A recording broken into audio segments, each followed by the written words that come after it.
All right, good day and welcome once again to Commerce Today. My name's Darren, and as always, Josh is here with me, and we have, as always, a fun Commerce Today topic. We're talking B2B e-commerce success, navigating trends, and overcoming challenges. Now, this is about an upcoming guide that has that title, Josh. So we're kind of teasing them here. We are. Yep. We're going to share a little bit about B2B e-commerce. We have a 4,000 word guide coming out in a couple of weeks, and don't worry, we're not going to throw 4,000 words at you. You counted all those words in the podcast? Well, my computer. So yeah, wanted to pull out some of the highlights, some of the most interesting things, kind of give everybody a glimpse into that guide. And then if you follow me and Creatuity on LinkedIn, you'll have an opportunity to get that guide for free. Probably about a week after this episode comes out. So. Excellent. So yeah, definitely take advantage of that so you can get the whole guide. But let's kind of dig into it. Kind of since it is a teaser, let's at least keep going here. So, what are some of those emerging trends in B2B e-commerce that you're starting to see? Yeah. So I guess first of all, I just wanted to cover some of those emerging trends because there's a lot of information out there about how to do B2B e-commerce. Everybody has a guide. I wanted to do something a little bit more modern and up to date. And so we looked at some of these emerging trends. The first of which doesn't feel like it's quite as emerging anymore. I think it's here. And that would be the rise of B2B marketplaces. And the biggest one, and probably the one that surprised me, and probably shouldn't have, but surprised me the most thinking back 5 years ago, is Amazon Business. Really? So what's kind of the big numbers that are coming out of that Amazon Business, and what's made it kind of stand out for you? Yeah. So a lot of people didn't think that a marketplace like that would work for B2B, that, everyone wants to buy from their specific vendors, or their product lines are too niche and too specific. So no one's going to go to Amazon for it. Everybody goes to Amazon. And so it is a $52 billion marketplace now. It's actually projected to surpass Amazon's B2C marketplace.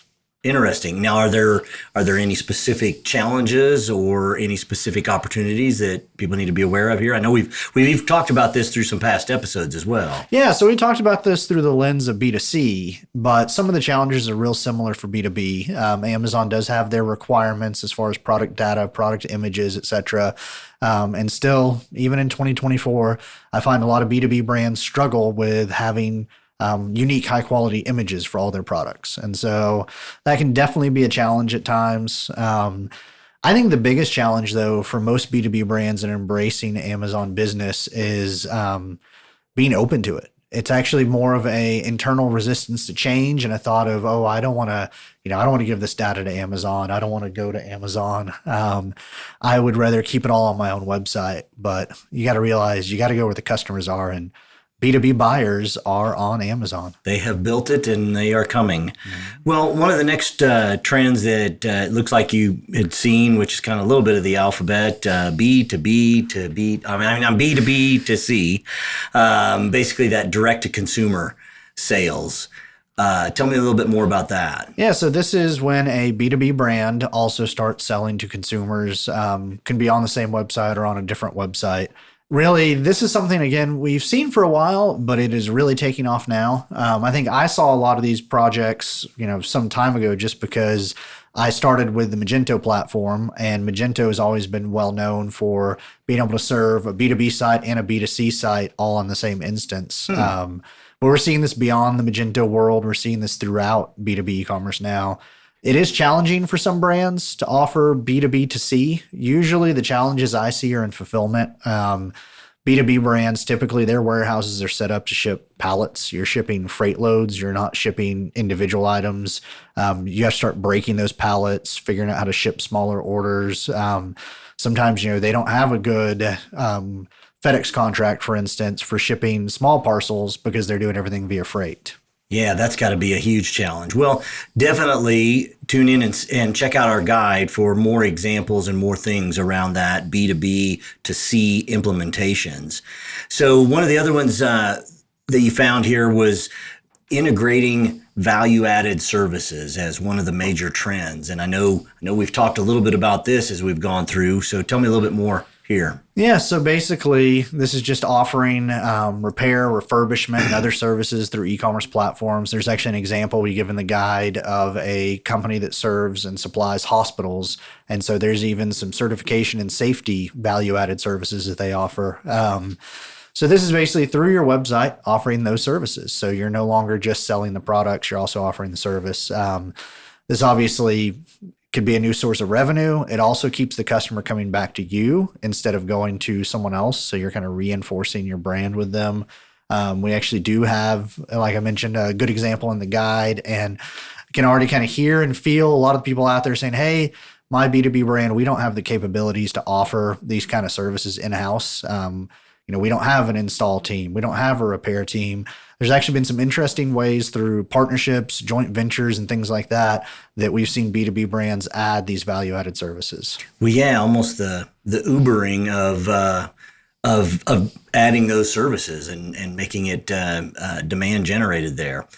Well, again, you want to see the guide, but another one, and this one, I know this is one of your personal favorites, Josh, and I am putting a timer on this. So here you go, the growing role of AI and automation. I want cheers to go off in the room every time someone on the podcast says AI. I think most of you watching probably want jeers and boos for that, but number one sales tip I read recently is never mention AI. Apparently it's gotten to that level of saturation. But anyway, yeah, AI and automation have been playing a bigger and bigger part in B2B e-commerce. Obviously, there's similar stuff as on the B2C side with chatbots and personalization. Something, though, that I found is more relevant to the B2B side has been process automations. And so actually using AI to automate some of your processes, even figuring out some of those things like I was talking about with the challenges of breaking pallets and kind of optimizing your inventory. That's a really interesting use case that I've seen some people use AI to improve their B2B e-commerce operations. And that's always great stuff because that helps on the back end. That really, it frees up people's time to be able to then invest it in other and better ways. So always huge. Great job, Josh, on the AI and automation. You kept it on time here.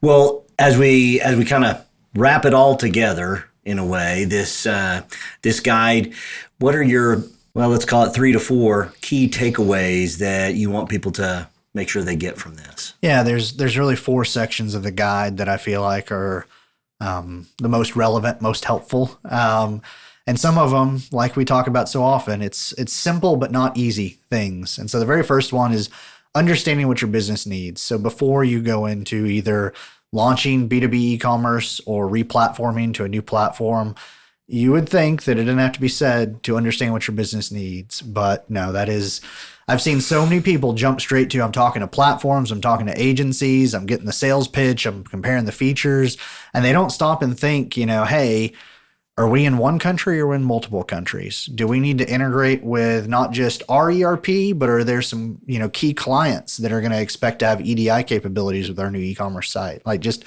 thinking through those things and getting those questions answered and really putting all that together so that you go into those vendor conversations already asking the right questions is so important, because you otherwise seen brands get sold on a platform they're so excited about, then they start implementing it and they realize, oh, this platform doesn't actually fit our business.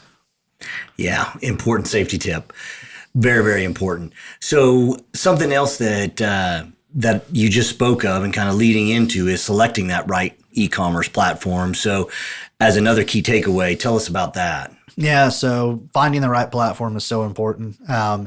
You would think these days that, it's simple. You're choosing between 1 or 2 different platforms. There's still a lot of fragmentation in the B2B e-commerce space. And I think especially around when you're looking at different ERPs to integrate with, different ones will have different levels of complexity for integrating into certain platforms. I've also seen scalability issues where, again, this goes back to the first takeaway of like, know your business. Do you get very few but very large orders, or do you get, or is your product something that people are actually having to very frequently reorder? That'll change the kind of performance and scalability impact of the site. That'll even change, which B2B features are most important to you. Interesting. So another key takeaway that we want to bring up is managing channel conflict. So how does that play out? Yeah, so channel conflict, that's a fun one. And there's really two kinds of channel conflict. There's internal and there's external. And most people, when they hear channel conflict, I say most people, most B2B people, I think most people are like, what the heck is channel conflict? Right. But most B2B people think, oh, that's when, I have some challenges because my customers don't want to buy this way, or my customers are going to be frustrated because now I'm selling via the web direct to customers instead of just through the wholesale arrangement. Internal channel conflict is a big one that I think companies try to steamroll right over. And I think the best way to picture internal channel conflict is if you're a fan of the US version of The Office. When they launch their first website and one of their salespeople basically says, I'm going to outsell the website. And it becomes an unhealthy competition between the sales team and the website. And you really, we have some solid advice in the guide based on our experiences of how to manage that. A lot of it really comes back to trust and safety, transparency, especially the external channel conflict, having a clear pricing policy, and even sometimes with the internal channel conflict, having a clear pricing policy so your website isn't undercutting your salespeople aren't undercutting your website's also not undercutting your people that you're selling to as well. So that's one of the ways to manage that channel conflict. Sounds almost sounds complicated. It's great that we have this guide to help walk people through it and help them get them pointed in the right direction. Well, the last kind of key takeaway that we wanted to bring up is prioritizing customer experience. And I know we've talked about that in a few episodes. So what do you have here? Yeah, so a little history lesson. Back when responsive design and mobile-friendly e-commerce websites were becoming popular, B2B brands said, I don't need that because this is B2B and people are never going to order on their phones. They're always going to order on their computer. They're not going to, demand that level of experience. Well, fast forward even just a year or two, and B2B buyers demand that level of experience. I'm seeing the same thing in customer service. There was kind of this thought of, hey, they're used to kind of, this is the model we work by, take it or leave it. Here's our prices. Here's our process. Not anymore. B2B buyers, especially as the web experience has gotten better, they expect a much higher level of customer service. They expect basically that high level consumer experience. There's a reason they're going to Amazon Business. Like they want that level of, they know that if they order this, they're going to get it by this date. If there's a problem, it's going to be taken care of. And if you're not providing that level of customer service, they're going to go to Amazon Business.